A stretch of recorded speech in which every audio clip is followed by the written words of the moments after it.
Una réplica de una sinagoga, el tipo de sinagoga en la que Jesús habría enseñado. Danos una idea de los tiempos en los que Jesús vivió y cómo habría sido donde él adoraba y enseñaba. Por supuesto, esta es una sinagoga ahora.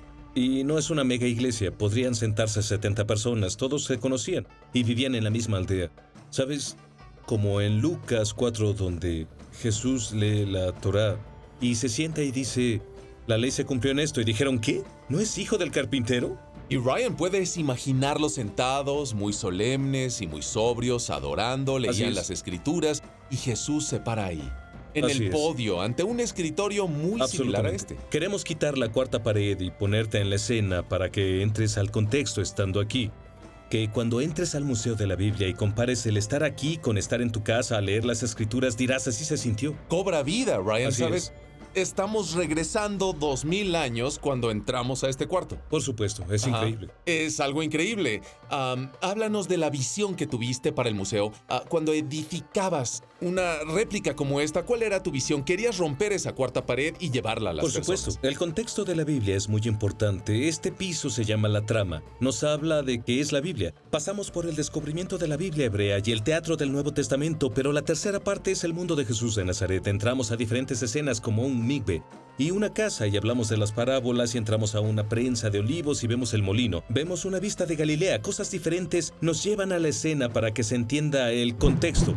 Seth, este es un lugar impresionante. Trabajo frecuentemente con la Autoridad de Antigüedades de Israel cuando estoy en Jerusalén. Es como estar ahí. Esta es una exhibición de la Autoridad de Antigüedades de Israel en colaboración con ellos. Háblanos de eso. Sí, y somos muy afortunados de tener la oportunidad de que la Autoridad de Antigüedades de Israel envíe sus artefactos para armar una exhibición aquí en el Museo de la Biblia, en realidad de su espacio. Pero también significa que mandaron todas estas cosas que fueron excavadas del suelo en Israel.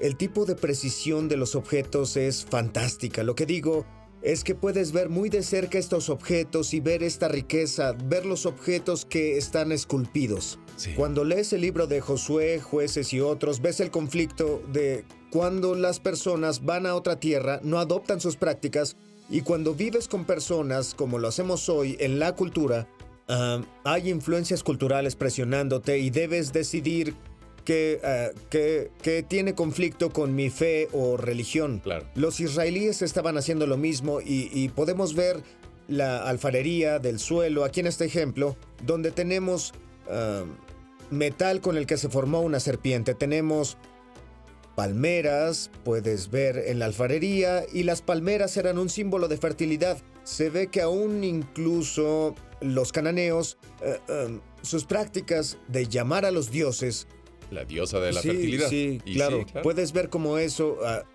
era parte de la cultura para los israelitas y luchaban con eso. Y creo que eso es algo fascinante de toda esa área. Y es poder estar cara a cara con esta influencia cultural.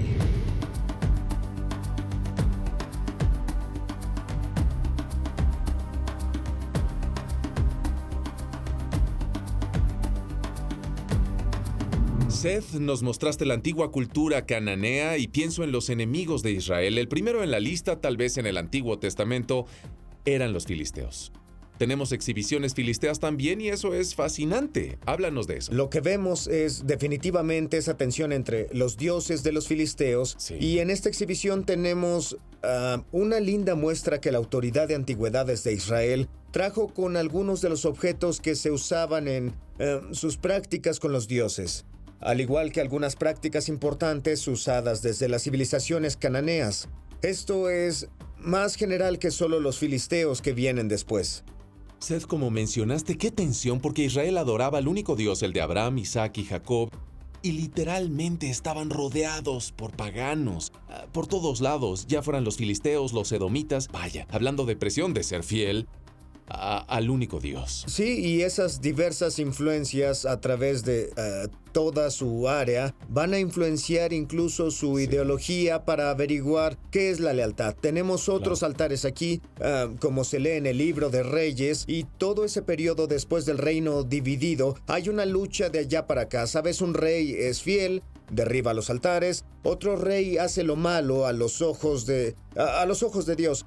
Y con el tiempo tenemos a los asirios y a los babilonios que se vuelven los gobernantes al poder. Las casas de poder regional. Y lo que la Biblia nos dice es que hay una lucha entre el bien y el mal, y las elecciones de la gente de estar con Dios o no, y adoptan las costumbres de extranjeros, y esto es lo que lleva a la ira de Dios y levanta a otras naciones para castigarlos, y eso lleva al exilio. Es impresionante, Seth. Esto es Washington, D.C. ¡Qué impresionante exhibición! Estoy en Israel todo el tiempo y estas son las mejores exhibiciones que encontrarás de este lado de Israel. En serio, es impresionante tener esto en Washington, D.C.